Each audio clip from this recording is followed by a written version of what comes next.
Bismillahirrahmanirrahim. Assalamualaikum warahmatullahi wabarakatuh. Perkenalkan, nama saya Andra dari jurusan Ilmu Administrasi Negara BP 19 Fakultas Ilmu Sosial Universitas Negeri Padang. Baik, pada kesempatan kali ini di pertemuan ke-13 di video kali ini saya akan mencoba menjelaskan materi tentang pengembangan sumber daya manusia sektor publik. Baik, slide pertama itu ada pengembangan sumber daya manusia. Pengembangan sumber daya manusia dirancang untuk membantu individu, kelompok, dan organisasi secara keseluruhan agar menjadi lebih efektif. Program ini diperlukan karena manusia memang membutuhkan pekerjaan dan organisasi selalu berubah. Selanjutnya ada perubahan ini disebabkan baik oleh dinamika internal organisasi maupun dinamika faktor atau eksternal.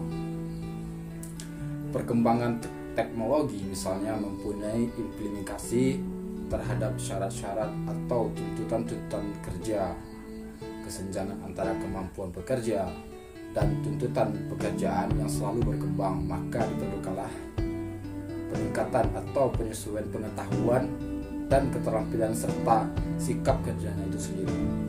Dengan kata lain, diperlukanlah peningkatan profesionalisme dalam kerja itu sendiri. Selanjutnya ada pengembangan sumber daya manusia. Upaya manajemen yang terencana dan dilakukan secara berkesinambungan untuk meningkatkan kompetensi pekerja dan untuk kerja organisasi melalui program pelatihan, pendidikan, dan pengembangan. Jadi pengertian dari pengembangan sumber daya manusia itu dalam konteks sumber daya manusia memang terencana dan dilakukan secara berkesinambungan untuk meningkatkan kompetensi pekerja baik dalam individu maupun di luar individu tersebut.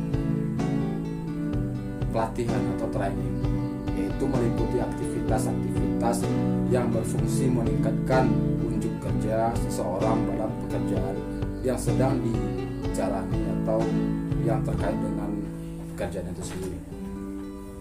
Contohnya dalam organisasi ataupun dalam sistem pemerintahan, maka seorang individu itu diperlukan pelatihan atau training agar kedepannya dalam bekerja lebih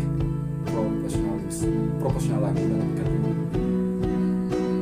Selanjutnya ada pendidikan ataupun education, mencakup kegiatan-kegiatan yang diselenggarakan untuk meningkatkan kompetensi menyeluruh seseorang atau overall kompeten dalam arah tertentu dan berada di luar lingkup pekerjaan yang ditangani saat ini. Ya, dalam pendidikan seorang individu untuk meningkatkan kemampuannya memang membutuhkan education, baik itu eksternalnya maupun internalnya, agar menentukan pekerjaannya lebih baik lagi. Selanjutnya ada pengembangan atau development, meliputi pemberian kesempatan belajar yang bertujuan untuk mengembangkan individu tetapi tidak dibatasi pada pekerjaan tertentu pada saat ini atau di masa yang akan datang. Selanjutnya ada tujuan pengembangan sumber daya manusia. Sasaran langsung dari program pelatihan dan pengembangan dalam organisasi adalah pertama itu untuk meningkatkan kesadaran diri atau individu. Yang kedua ada meningkatkan keterampilan dalam suatu bidang atau lebih. Yang ketiga itu menentukan motivasi individu dalam melaksanakan tugas atau pekerjaannya secara memuaskan dan menghasilkan apa yang dia raih. Dengan kata lain, melalui peningkatan kemampuan dan unjuk kerja individu dalam kelompok program pelatihan, pada gilirannya diharapkan dapat meningkatkan unjuk kerja dalam organisasi, ya dalam berbagai bidang maupun dalam aspek mana lain juga.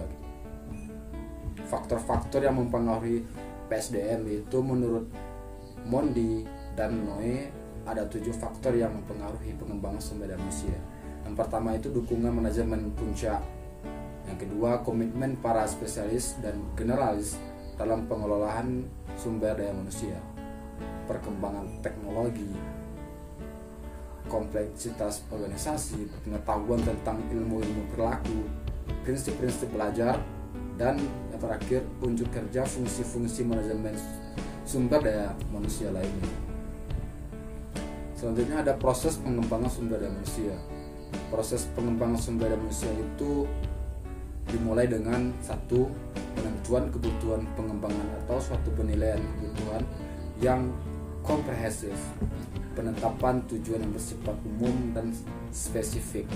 Selanjutnya pemilihan metode, selanjutnya pemilihan media, implementasi program, dan terakhir adanya evaluasi program. Yang terakhir ini ada evaluasi dari keseluruhan pengembangan sumber daya manusia tadi itu. Untuk menentukan secara tepat kebutuhan pengembangan sumber daya manusia itu diperlukan 3 jenis analisis. Yang pertama itu ada analisis organisasi. Ya, dalam analisis organisasi ini misalkan dalam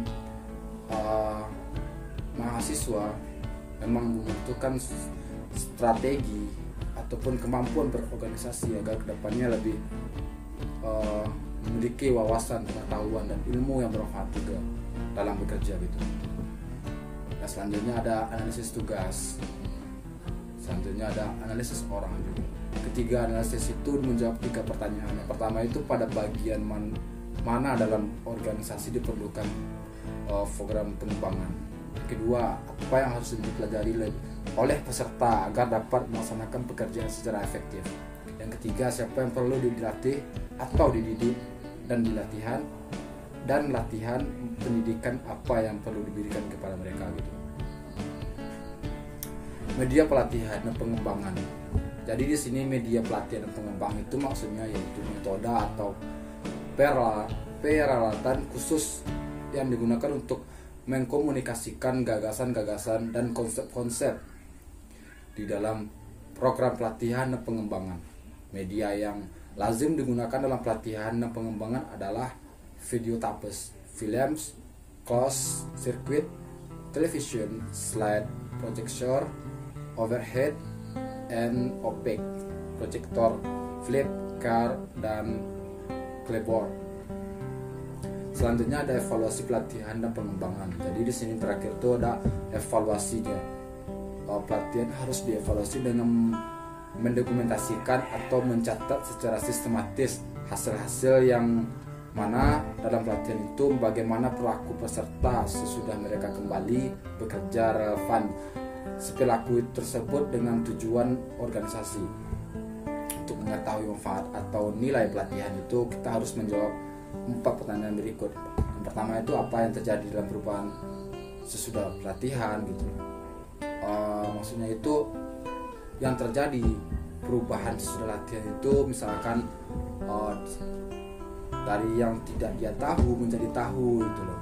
Seperti dalam pelatihan organisasi ya kan, dalam berbagai bidang juga. Yang pertama itu ketika dia berorganisasi, ketika ada seminar dan ditunjuk menjadi sebuah ketua pelaksana, sebelumnya dia tak tahu gitu, dan dia mengikuti suatu seminar, jadi dia mengerti dan paham bagaimana menjadi ketua pelaksana dalam seminar itu sendiri. Dan itulah yang terjadi pada perubahan sesudah pelatihan. Ya, selanjutnya apakah perubahan itu terjadi karena program pelatihan? Memang betul, perubahan itu terjadi karena pelatihan. Sebab karena dengan ada pelatihan, program-program yang dijalankan akan sedikit demi sedikit akan berubah. Selanjutnya, apakah perubahan itu mempunyai korelasi positif dengan pencapaian tujuan-tujuan organisasi? Memang betul, dengan adanya korelasi positif ataupun perubahan yang tadi itu akan menghasilkan energi positif bagi seorang individu untuk meningkatkan kinerja maupun hasil yang didapat pun lebih maksimal lagi. Selanjutnya keempat, yang terakhir, apakah perubahan yang sama akan dialami pula oleh peserta baru yang mendapat program pelatihan yang sama? Jadi di sini perubahan yang dialami oleh peserta itu mendapatkan program pelatihan yang sama. Jadi menurut saya ada yang sama, ada yang tidak. Karena di setiap pelatihan itu bagi orang yang mempunyai prinsip lebih ingin mengetahui, ingin lebih bekerja keras, dia akan lebih mendapatkan hasil yang lebih tinggi lagi gitu. Dan ketika orang yang tidak maksimal dalam melakukan perubahan tadi, maka orang tersebut percuma dalam melakukan korelasi positif tadi gitu.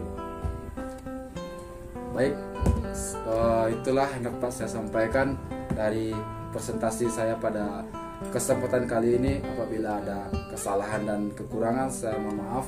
Saya akhiri. Assalamualaikum warahmatullahi wabarakatuh.